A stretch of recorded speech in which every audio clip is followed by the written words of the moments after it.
welcome to All Steelers Talk, your home for everything Pittsburgh Steelers, presented by allsteelers.com. What is up, Steelers Nation? Thank you so much for jumping on to another episode of All Steelers Talk. I'm Noah Strackbein, joined every Monday and Wednesday by my main man, Steven Thompson. Find us on youtube.com/All Steelers Talk and subscribe anywhere you get your podcasts. And today we have a fully loaded show for you. The Pittsburgh Steelers are apparently, or at least have apparently, spoken about moving into the top 10 of the NFL draft. Meanwhile, they add a new defensive tackle through free agency, and Fan Nation dropped a mock draft. And I got to say, working as the Pittsburgh Steelers, things got very, very difficult. But as always, it is a beautiful, beautiful day. It's been a beautiful week. You're coming off Jordan year birthday yesterday. Shout out to my man, Steven. How's it feel to be 23? And how you enjoying a great week? Brought it back from Florida and on your birthday. I'm going to give you credit for all of this. That's right. I brought it back with me. It was great. Yeah. Yesterday we went to, girlfriend and I went to Gaucho downtown. Beautiful place. Walked around a little bit down towards the point. Beautiful night for it. Yeah. Couldn't have asked for anything better. I was in bed by 11 o'clock because I'm getting old. So it was a perfect day. Nice. 23. I think 23 is the year that you get hungover for the first time. So, you know. Yes, it will be. Yeah. Big things to look forward to, but that's awesome. Good to hear. It was a good night for the point. I'm sure you're downtown. I don't remember if the Pens game was. Yeah, it was Pittsburgh. The Pens and the Pirates played in last town night. Last really? night. It was a pain in the ass getting downtown. I was gonna say it was probably crazy, but at the same time, like it's that atmosphere is always a great time in downtown Pittsburgh. Like there's nothing better than Pirates fans walking around and the bridge being shut down. It's always a good night, especially in a nice April evening. It was sweet. Everyone's outside drinking, like enjoying the weather. Even if there was Pens, there was Pirates, there was all those people, and then there were just people who were just outside, just drinking, just having a good time, just enjoying the weather. Love to hear it. Glad it was a good day. Let's talk some Pittsburgh Steelers.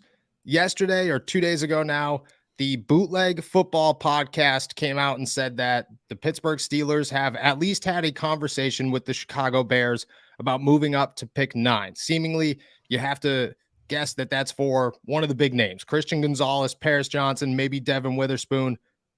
When you read this, were you surprised? Did you say, oh, okay, Omar, this is following the trend? What was your instant reaction here?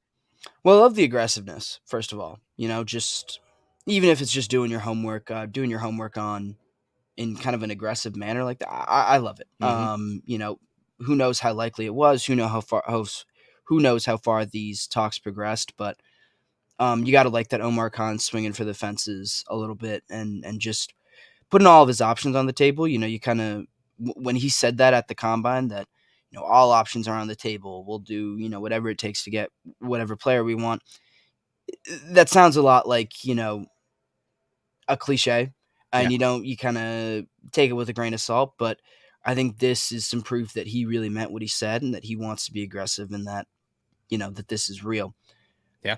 The most interesting part I thought of that report was that they kept mentioning tackles, you know, that they mentioned it was a move that would be made if they thought they could get one of those top tier tackles, which I thought was interesting. Just we've heard corner over and over again. The idea that, especially because, and we'll get into this with your mock draft a little bit later, but there'll be some tackles at least that are going to fall to 17. It feels like there might be. My initial thought was, I like the move. I like the aggressiveness. I agree with you. I think that we've talked about this time and time again. 17 is a dead zone. You don't know what to expect. I think there's too many questions at 17 to feel comfortable about any one player or any one position. You move into the top 10, you got your pickings. And I think that's the biggest question is, what are your pick? Like, what is your best option? Is it Christian Gonzalez? Does he even make it to 9? Is it Devin Witherspoon? Does he even make it to 9? You know, is it Paris Johnson or Broderick Jones or Peter Skoronski? I think just judging off of what we've talked about, and we talked about it on Monday, that they brought Christian Gonzalez in for a pre-draft visit. The only way that you're going to land Christian Gonzalez is to move up into that top 10 and go get him. Maybe that's their thought process there. I got to ask this, and, you know, I know how I feel about it, and we'll get to that in a sec, but you look at this and you say, okay, well, if they move up and they go get a corner, it's probably going to be Gonzalez, or maybe it's going to be Witherspoon. do you feel comfortable? Like, do you feel like that's the right move, or do you, with how large the cornerback class is, you could find somebody at 17. It might not be one of these top 4 guys, but somebody's going to be there. We talk about Keely Ringo being there at 32. You got to feel comfortable about 32. If you move up to the top 10 to go get a corner, I kind of just, are you moving up for the wrong reasons, I guess?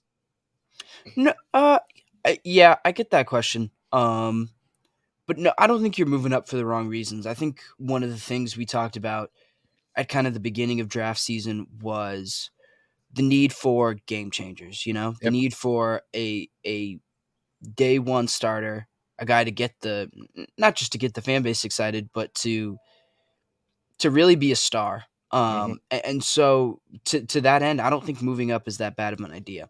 I know they have a lot of needs, and I know in one sense having depth with your picks is a really good option, but no, I think there's a bigger, more pressing need for kind of game changers on both sides of the ball, but I think more pressingly on the defensive side of the ball. They've got a lot of guys who are real solid, but not a ton of guys that can completely flip a game on its head or make, a game-changing play. Minka's been able to do that. TJ's been able to do that, but Yeah.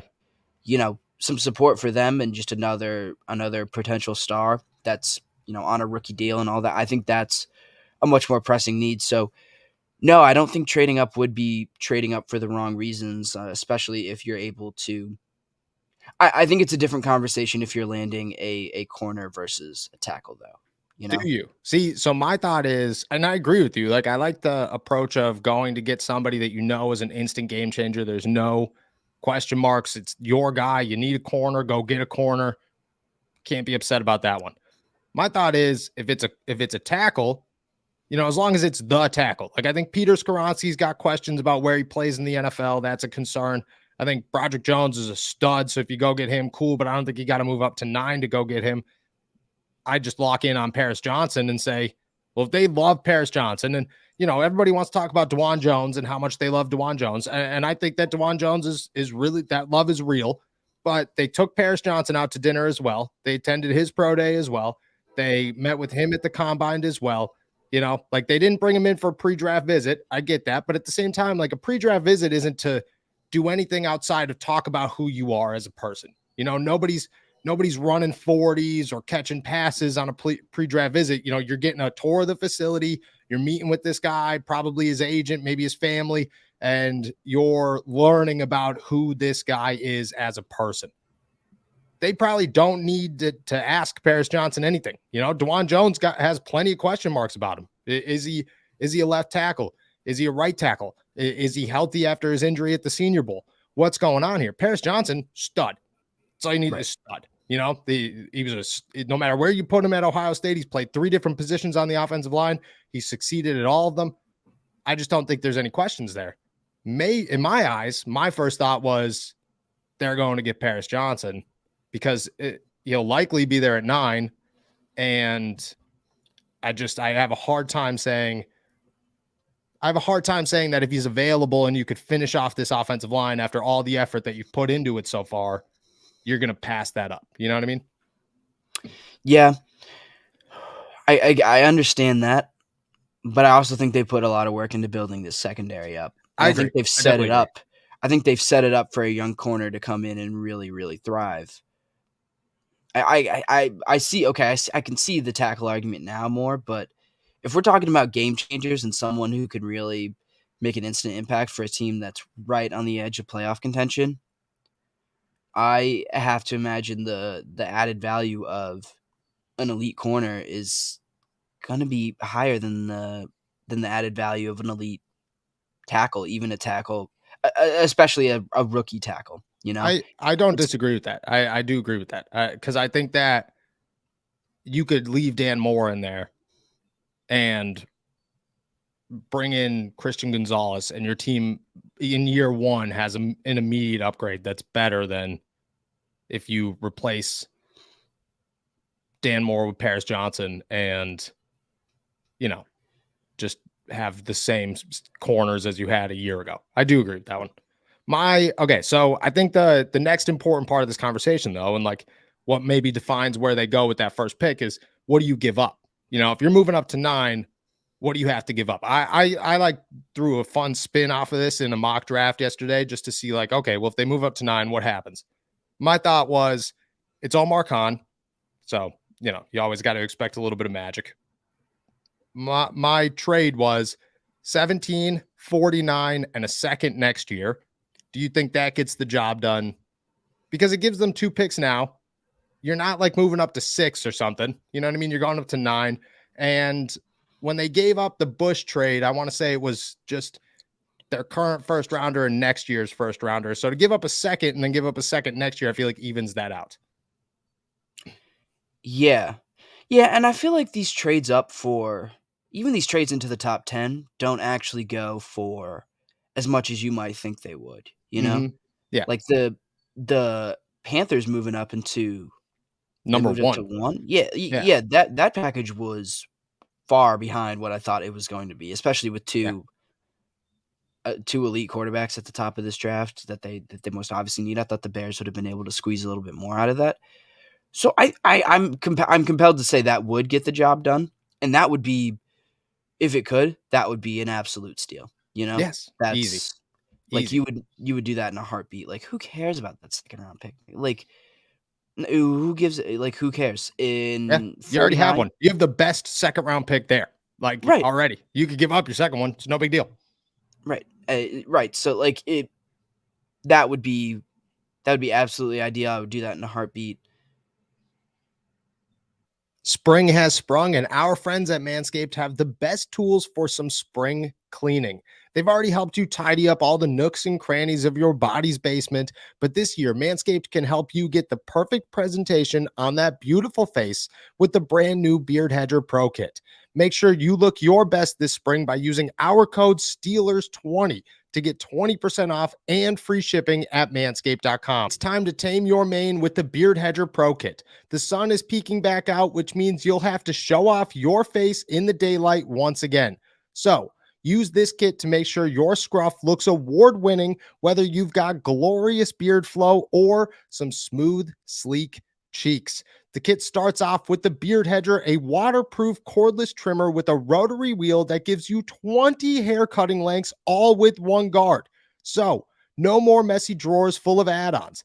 It also comes with titanium-coated T-blades that are tough on your hair but smooth on your face, leading to single-stroke efficiency that brings satisfaction one stroke at a time. The Beard Hedger is a high-tech piece of art in a travel-sized package with a long-lasting battery, universal charging, and a strong motor.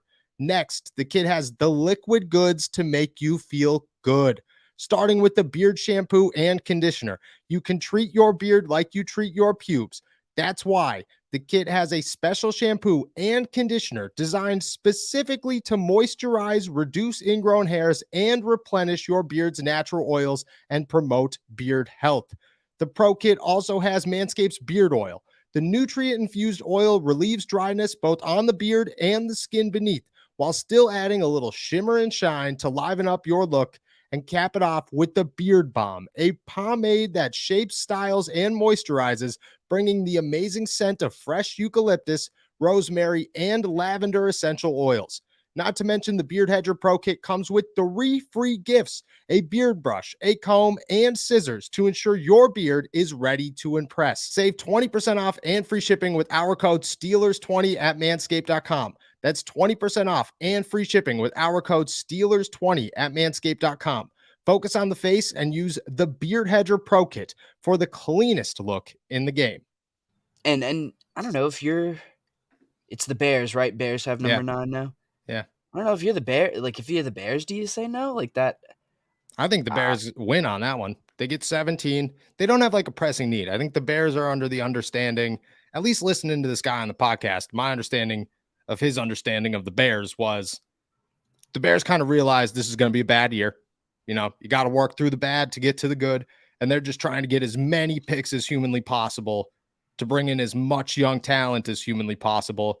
I think 17, you still have really good options compared to what you're going to get at 9. Like, what are you going to get at 9 that you can't get at 17? If you're the Bears, if you're the Pittsburgh Steelers and you have 2 positions that you need to draft in the first round, being at 9 is valuable. If you're the Chicago Bears, where you could draft literally anybody on the board and it upgrades your team, 17 is a very good pick. 49, and you get another second next year. So you could add, another weapon next year, or you could use that to move up. I just think that it does make a lot of sense. But if you have 32, so say you have 32 still available, does that change your thought of a corner? Because I think that the tackles that will be there at 32 will be much less impressive than the corners that will be there at 32. Maybe. That is true. Yeah, because I'm, this is leaking into our next segment a little bit, but your mock draft, yeah, you think that Keely Ringo is still going to be there at 32, which 32, yes, I think Ringo's there. That guy continues to like fall so much, and I don't really understand why. I don't know. Derek explained it to me, and I have watched some of his tape. I'm not as big of a tape guy when it comes to the college guys as a lot of these people, but and you got to give those credit, because some of these guys put in just insane amounts of work to watch this film. The way Derek explained it to me is his biggest downfall, and I've caught on to this now watching after I've been explained to, is that he has no back pedal, like none. It's an immediate, I'm running with you. If you got to make a cut, I'm already a step behind, sometimes 2 steps behind. That could hurt you. But at the same time, like at 32, are you expecting to get somebody that is an immediate superstar? Or are you looking for somebody who could be a superstar? On top of that, like, we're going to bounce off the Fan Nation draft, and Emmanuel Forbes is still on the board. That dude's an immediate superstar in the NFL, it feels like, unless, nobody plays that small or ever has played that small, but maybe breaks the mold, but at the same time, Darnell Wright might be there. DeJuan Jones might still be there, so is the argument, do you take a chance on, is your love, if you're the Pittsburgh Steelers, is your love more for DeJuan Jones, or is it for Keely Ringo? I think that's the biggest question there. Yeah. It's just weird to have their second pick be informing their first pick so much. Like, who's going to be available at their... Yes. It's just incredibly odd, because at 17, they're completely at the mercy of the draft. The people drafting ahead of them. Yeah. But at 32, it feels like the possibilities are endless. Yep, that's because they are. I mean, your expectations are much lower, but the possibilities are. I think that's it. It's like at 9, if you move up to 9, your face value, even if it's at corner or if it's at tackle, is high. Like you match the value of the pick. Whereas in 17, chances are you're not going to match the value of that pick. You're going to have to drop below it. And the question is, how far are you willing to drop? Like, are you willing to go as deep as a DeJuan Jones and say, well, maybe this guy's a 2nd round pick, but we're going to draft him at 17. Same with Ringo, or I guess Deonte Banks is like a mid 1st rounder. So he kind of fits into that conversation. Same with Emmanuel Forbes, I guess. Or, if you move, and then at the same time at 32, that face value is kind of back again. Like, it's like, okay, well, DeJuan Jones at 32 is a good pick. Darnell Wright at 32 is a good pick. Emmanuel Forbes or Keely Ringo or Tyreek Stevenson at 32, very good pick. Josh Downs, like, you get into the wide receivers. I just think that 17 is just like, you're not going to match the value of the pick. Yeah. 9, you could, which is good, because I came into this conversation like firmly, it's got to be Paris Johnson or nobody. But, you land a Christian Gonzalez, that Christian Gonzalez turns into Jalen Ramsey. Like, that's worth the 9th pick in the draft. That's a steal. Like, you just got a star. Same with Devin Witherspoon, a number of other guys. So maybe, I mean, me leaving this conversation, in my eyes, I'm much more interested in that 9th pick than I was, because I just looked at it like it had to be a tackle, which is very exciting. I think Paris Johnson's an absolute monster. But if you could go both ways, I think that's also very, very, very exciting. So we'll see what happens. We'll see where these conversations go. Next thing I want to talk about, Armon Watts joins the Pittsburgh Steelers. The contract details haven't been announced yet. Big D tackle, 6'5", 307 pounds. Started 12 games for the Bears last year. He's a former 6th round pick for the Minnesota Vikings. Guy's got 57 games and 22 starts under his belt, 8 sacks, 125 tackles, 7 tackles for loss, 15 QB hits, 3 forced fumbles. Like, it's not a bad resume for a guy entering just the 5th year of his NFL career. You see the signing. I think when we saw the Braden Fehoko signing, you looked at it and said, oh, well, this is an option at nose tackle. you looked at Armon Watts and you said, oh, maybe this is an even better option at both nose tackle or just for depth for the defensive line. Yeah. I think the versatility is a good point. He can play a couple different positions. He has experience there, but I'm most impressed by the size, and I think that's the biggest part. Like that's their biggest need along the defensive line in my mind is just a true nose tackle, someone who can eat up space and move guys and be unmovable a little bit. Like just take up. Like I don't need him to get 8, 9, 10 sacks or whatever. I just need him to take up space, and let Cam Hayward and TJ Watt cook and Alex Highsmith cook. Like that's the thing. The Steelers needed defensive line help, but you didn't need a superstar. You didn't need to land anyone super impressive. So this is a super solid signing. We'll see what the financials look like, but from all reports and what it looks like right now, without knowing how much they're paying him, this seems like a great move. Great move. I agree. Do you look at this and immediately think he's the starter? He's the favorite to start at nose tackle right now? Yeah, he has to be, right? Like it's, I don't know there's no one else. Fehoko really. or Montrevious Adams, but right, like, Adams is more of like a third down guy. He's pretty much all pass rush.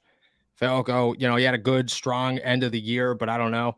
I think my big thing right now is that even if there are a couple of question marks, the Pittsburgh Steelers have given themselves options on the defensive line, across the defensive line. You now have depth. You now have a nose tackle. Like a week ago, 2 weeks ago, you looked at this group and you were like, are they ignoring it? Like, do they just not care about anybody on the defensive line? Isaiah Loudermilk is just not the guy. Like, Carlos Davis is gone, or they're running out of options. And you just started thinking, well, it's got to be the NFL draft. It's got to be the NFL draft. Then you start looking at, and we just looked this up before, we just put the list together before the show, is that they've only brought in 3 defensive tackles for pre-draft visits. I'm sure that they're going to draft a defensive lineman. I'm like almost positive about it. But the fact that they're not doing a bunch of homework there, makes you nervous. Now you make the signing and you go, oh, okay. Well, now they have options. Maybe they only need one more option. Maybe they only need a Keanu Benton or a Gervon Dexter or a Siaki Ika. Maybe they only need one guy to come in here and just, fill a role to learn with DeMarvin Leal, and hopefully Isaiah Loudermilk turns into something. But at the same time, you have veteran depth. You're like, okay, well, he could play and he could be an impact player, and that's enough. Because last year, I mean, you got to think, like last year, dude, like Tyson Alualu was getting playing time. Shouldn't have got playing time. Like he was past his career. And I love Tyson. I think he's a great dude, but there's just nothing left in the tank there. You didn't have any depth on the defensive line. I think now you do. That's got to be, huge. I think the next thing is, do you look at this as like the end of a guy like Chris Wormley? Do you say like, now the positions are filled, why would we bring somebody like that back? Yeah, absolutely. Like, I don't know what role he can fill that you're not, especially if you're going to draft another defensive lineman, and that's the other thing about the draft is that this goes from a real pressing need that you might have to spend a day 2 pick on. Yeah. And now you can afford to spend a day 3 pick on it. Like you're making yourself more flexible in the draft, but then also in free agency, like you just said, like you don't need Chris Wormley. Like, No. Kind of plain and simple. Like he's not better than a lot of, like, I don't know, of all Either the of them, guys. I think. Yeah. Right. Yeah. I don't know where he would fit in if you kept him. It would be kind of a guy burning a hole in the bench and on the roster. It's if he even makes, like, would he make the roster? He would make the roster. I think he'd make the roster, but I think it'd push a guy like Isaiah Loudermilk out. And I'm not necessarily ready to give up on Isaiah Loudermilk yet. Exactly. I'm not looking for him to play, but I'm looking for him to have an opportunity to earn playing time. But I agree with you. I think that right now the Steelers head into the NFL draft and you look at, we'll just assume that Watts is the starting nose tackle. You got Cam Hayward, Larry Ogunjobi, and Armon Watts. And then you got DeMarvin Leal backing up Larry Ogunjobi, Fehoko and Adams backing up Watts, and both Fehoko and Watts can play 2 positions on the defensive line. I mean, Watts has played across the defensive line. And then you hopefully have Isaiah Loudermilk that could become a primary backup for Cam Hayward. And then if you draft somebody, I mean, that all of a sudden your defensive line looks pretty good. It looked real rough 2 weeks ago. right now it looks totally fine. They've spent almost no money on it, on guys with a little bit of upside on a position that, I mean, Mike Tomlin explained this to me a couple of years ago. I felt like an idiot when I asked the question, but I was like, why was it so easy for Montravius Adams to come in here in week 13 off of a practice squad and immediately make an impact, become a starter, and have like no issues adjusting to your defense? And he was like, he plays nose tackle and they don't do anything except for go straight. And I was like, all right, well, that's all I need to know. Like, cool beans. I think that was their expectation, is why would we go spend $80 million on Javon Hargrave when we could just get, Armand Watts for $1 million and say, well, he's got one role, and that role is to just stand there in the middle of the field and not get blocked. So, right. It's to be 310 pounds and 6'5". Like, he can absolutely do that. He can do that. Waking up in the morning, he's capable of doing that. Right. No effort whatsoever. So I agree. I think that right now the Steelers' defensive line looks very, very good. I think you alluded to this, but you don't see any changes you see a minor change, but nothing significant to their draft plans because of it? No, I mean, it eliminates something like, we talked about last week, like maybe trading up or seeing if Jalen Carter can land in their lap. Yeah. Which is, again, like a guy, I mean, not to go back, but if Jalen Carter's sitting there at 9 and you're sitting there at 9, you draft Jalen Carter over Christian Gonzalez. I think I'm still going Christian Gonzalez. Oh, yeah. I would agree. Yeah. I'm not. Yeah. Immediate need, no risk. Your guy. All right. I agree. All right. But it removes the need to move up. Yeah. And it also, it removes the need to move up for a guy like Jalen Carter, but it means you have more flexibility in your day 2 picks to address some kind of other need. And instead you can just wait till day 3. You can find someone who's decent. You can find a good value and you're feeling good about it. I agree. I think you could look at it and say this defensive line class is very good. They have a lot of flexibility. You could draft a guy like Gervon Dexter and say, well, this guy's raw, but we got plenty of space to develop him. Isaiah Loudermilk was raw. We could continue to develop him. I don't think it puts like a major dent in their plans or changes much of anything, but I think it does take some pressure off and allows them to, kind of readjust. I think that the defensive line class is very good. So, you want to dip into it a little bit, but if you take one of the 3 guys that you've brought in for a visit, I think that's enough for you to say, all right, well, here we go. This is it. And they're not coming in here to start. They're not coming in here to do anything. They're coming in here to be DeMarvin Leal, play off the bench, make a rookie impact, and kind of begin learn to a little develop. Bit. Yeah, exactly. Like in 3 years 3 years, 2 years, whatever, like the Steelers defensive line could be set for a whole new generation of defensive linemen in, either Bennett, Dexter, Ika, whoever, DeMarvin Leal, and hopefully somebody else. And, they've built that through the draft with mid-round picks, and you got to feel really good about that if you're the Pittsburgh Steelers. All right, last thing I want to talk about, we talked about it a little bit here and there, is Fan Nation's mock draft. I controlled the Pittsburgh Steelers. 17 was rough. Deonte Banks was the pick out of Maryland, cornerback. I got to admit, he was not my favorite pick. Wasn't even remotely close. Like, I went in there and I had a big board, and my big board was Paris Johnson, Broderick Jones, Peter Skoronski, Christian Gonzalez, Devin Witherspoon, Joey Porter Jr. One of those 6 guys, they got to fall to 17, right? Like, you got to feel really good about somebody being there at 17. No, wasn't even close. And they all went right in along. The teens, right? Yeah. It was like right after each other. Like, so Gonzalez went 7th to the Raiders, then Witherspoon went 8th to the Falcons, and then Paris Johnson went 9 to the Bears, and Skoronski went 10th to the Eagles. Like, I was sitting there just like, all right, well, if this is real life, you could just throw away your entire draft board because there's nothing left. And then I was sitting there again, and I was like, okay, well, I still got Joey Porter Jr. I still got Broderick Jones. Boom, Joey Porter Jr. goes off the board at 14 to the Patriots. And then boom, the next pick, the Green Bay Packers take Broderick Jones. And there goes my entire first selection of players. So I created a second big board as we were in the midst of this. And it went Dwan Jones, Emmanuel Forbes, Ringo, Darnell Wright, Addison, Miles Murphy, Byron Breezy, and Osiris Torrance. And then obviously Deonte Banks. I think what it showed me is that we have these expectations for 17 and all these mock drafts are coming out. I mean, Mel Kiper Jr. said that they're going to take Zay Flowers over Paris Johnson, which is ridiculous.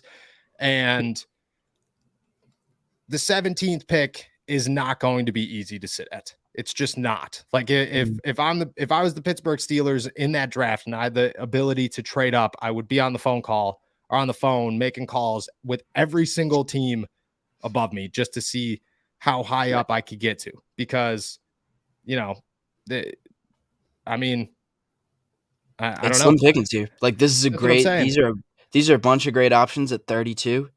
They are not great at 17. Which No, that they might just end up having to like. Do you think this makes it any more likely that they trade back? If like something like that maybe. happens, where like Porter is off the board, if Paris Johnson and Witherspoon and all these guys on your big board, if they are off the board by pick 17, like, do you think they'll entertain kind of trading back and just kind of cutting their losses there? I think possibly. I think that trading back is certainly a possibility. I'm trying to find the draft right now, but I think that you sit there at 17, and if that's the selection, you have to make a decision. And that decision is, am I comfortable with a guy like Deonte Banks, which I think Deonte Banks is a great player with a lot of upside. Like, I'm not going to say he's not. But at the same time, am I comfortable at 17, and who's going to take him behind me? Like, how much farther can we go back before before we're in the same situation? Because you have to avoid that. You can't move back from 17 to 25 and then at 25 be faced with the same situation you were just in at 17 where the face value doesn't match up. If you're going to move back, you have to move back to a point where you're like, okay, well, if we get Deonte Banks at 21 instead of 17 and we just got a 3rd round draft pick for it, that's the move. Like, then it all equals out and it all matches up. Whereas if we move back to 21 and we have to draft Tyreek Stevenson, and all we got was a 3rd round pick out of it, that doesn't add up. That doesn't. But I think that's where it gets, like really questionable for the Pittsburgh Steelers. Here, just to pull this up. So the Steelers went 16th or 17th, excuse me, with Deonte Banks. Then Bijan Robinson goes next to the Lions. Nolan Smith goes to out of Georgia at 19 to the Bucks. Miles Murphy, Kalijah Cansey, Zay Flowers, Jordan Addison. You're looking at this, and then Darnell Wright, which I think is the first name off the board that the Steelers would highly consider. And he doesn't go until 24, which I think that's where the question gets serious. Like, if you move back to 24 and Darnell Wright's there, even if you lose Deonte Banks, Darnell Wright at 24 is a good value. It's not a bad value. So I think that it's definitely a possibility, but I just think that I think 17 is just, you're like literally sitting there with a hope and a prayer saying maybe somebody slides, but like and then at the same time, like you have to sit there and hope and say, yeah, maybe somebody slides, but like, that's our only pick. Like, you only get one option at that point. Right. And then like, you don't get to pick between your favorite guys or who fits best or our biggest. It's just like, right. You're at the mercy here. Yeah. You're at the mercy of everyone drafting before you. And that's not a good position to be in. No. Yeah. I think we talked about this. I referenced it a little bit earlier, but just, like not kind of controlling your own destiny, like not controlling who you get in this draft. It's a tough spot to be in. And I kind of entered this exercise kind of thinking, well, someone's got to drop. Like, someone has to drop, like, you're going to be happy with whoever drops, but but are you at the same time? Like, right. Like here's a good then example. You see it actually play out and you're like, I'm not happy with it. This was not exactly how I envisioned this stuff going. No, like, and that was what I learned so quickly. And that's what hit me is I had an expectation going into this draft. And, I get it. The NFL draft never turns out the way that we say it is, or that these mock drafts go or whatever. But I had an expectation going in there. My expectation is that some team after 10 will have to make a decision on a corner, what corner they're going with. But the fact that Christian Gonzalez and Devin Witherspoon went 7-8, immediately I went, oh, okay, well, there's no chance the Steelers are getting a corner. Like, it's got to be Deonte Banks or nobody, because Joey Porter Jr. is definitely going to go. And then Paris Johnson and Peter Skoronski go back to back again. And then the same situation with the offensive tackle. Like, what happens in those top 10 picks? And like, there was a couple of question marks, like, Will Levis didn't go until after 10, which is, I guess, yeah, like it did a little bit. Like it wasn't like that's a strange pick, and like Brian Branch went 16 to the Commanders, and I think that's a name to watch as well. But it just, if those things start happening, my mind went, if I'm the Pittsburgh Steelers, I'm either moving up or I'm moving back real quick. Like I'm either immediately going up to 9 to get Paris Johnson, or I'm moving back and saying, okay, well, like, let's figure this out.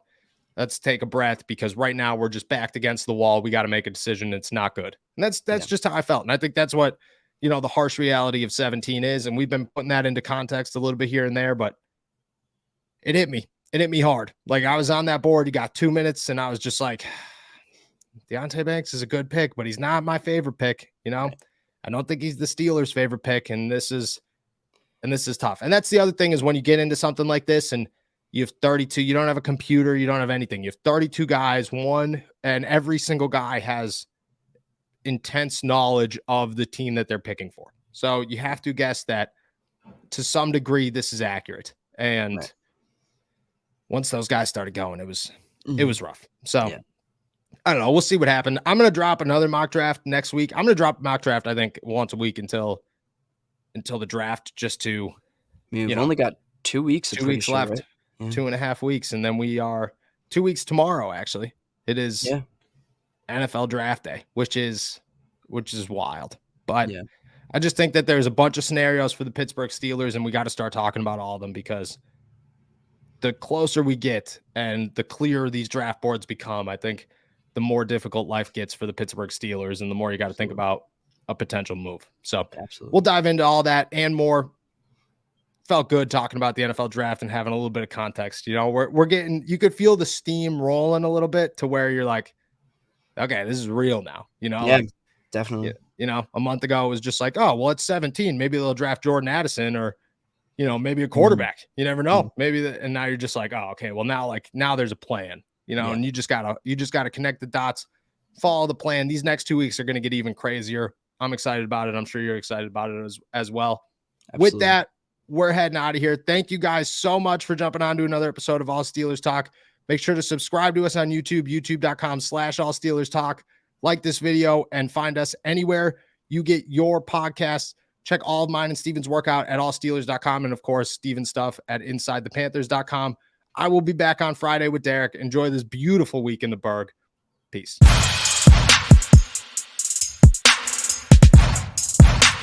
All Steelers Talk has officially launched their own clothing brand, Black and Gold Apparel, now available on bonfire.com or at the shop tab at our YouTube page.